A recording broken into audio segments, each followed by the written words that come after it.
Welcome back to Advanced Finance. Case 4, there's more to us than meets the eye. Dr. E here, your host for this episode. And so let's get back to the questions. And we had skipped around a little bit, and let's look at question number 4. What would Scott find out after performing a DuPont analysis on the company's key ratios? It says key profitability ratios. No, not key profitability ratios.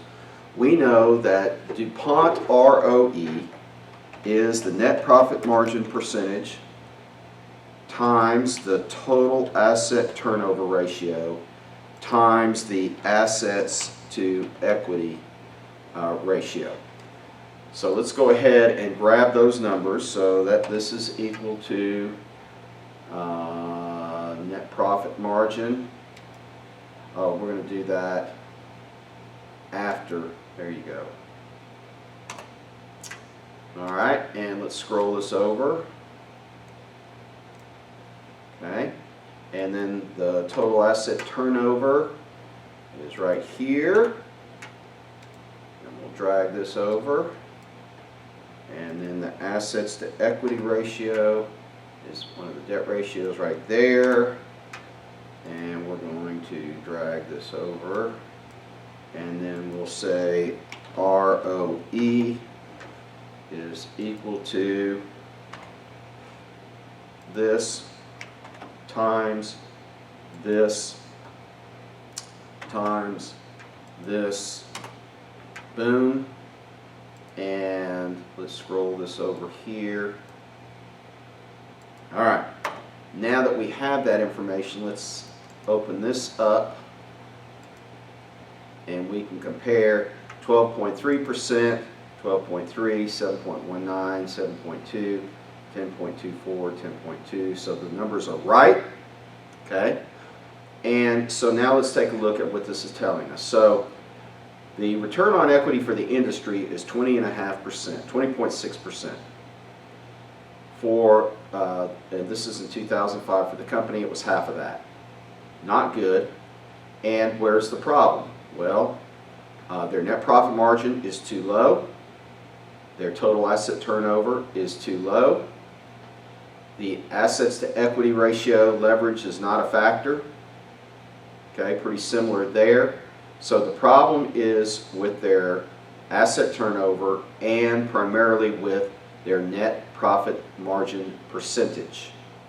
Okay, so the company has a lot of work to do in order to bring it up to speed with the industry.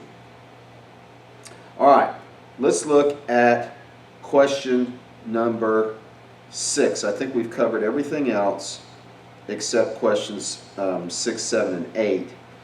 And so let's look at question 6. Will Premier Paper have to raise external capital over the next 12 months? If so, how much? If not, why not?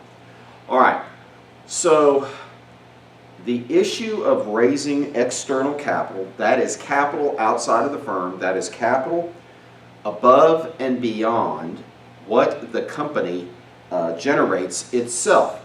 How does the company generate cash flow?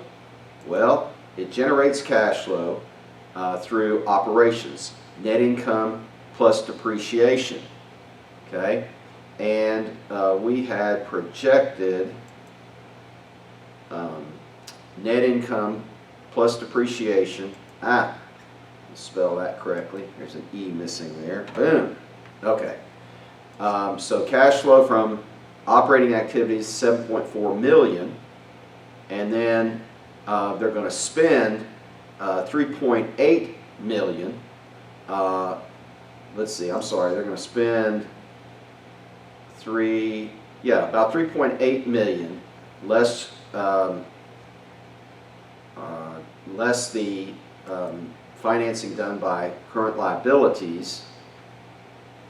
So that's B41. So in total, the company's going to generate about $3.8 million under this scenario of growing 39%. Okay, so their estimated sales number that we used is the CAGR of sales for the last 3 years, 39%. They'll generate 3.8 million, but they're going to spend 9.8 million.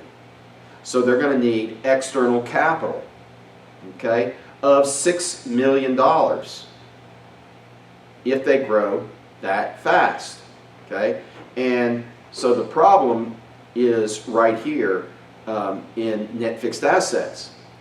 They're going to generate an extra 3.8 million, but they got to spend an extra 9.8 million in net fixed assets. So what adjustments can they make? Well, we've already seen that they're not managing their accounts receivable very well compared to the industry. They're not, let's go back and look at their asset turnover. So they're not managing their assets very well compared to the industry, which means they need more capital to generate the amount of sales versus the industry, okay? So they could tweak their management of accounts receivable and inventory. Let's look at their fixed asset turnover and also their fixed assets. So they've got a big problem with fixed assets. They have to spend too much money on fixed assets. Right there, that's a problem. They could tweak that, okay? Then they could generate more net income if their net profit margin percentage was higher. So if they manage the company better, then they won't require as much external capital, but they would still require external capital to grow 39%. So the first thing you look at is, can you improve your operating ratios? And the second thing you look at is, do you have to grow 39%? Okay? Can you slow your growth down? The slower your growth is, the less capital you will need. Okay? So, I think in the book there is, on the first page, they talked about doing a scenario analysis. So I'm going to need to take a quick break, grab the book, and we're going to do a scenario analysis and see how much we can grow. We know we can grow $6 million in sales without adding to net fixed assets. We calculated that because we're only operating at 90%. And that would improve, if we were to do that, that would improve our,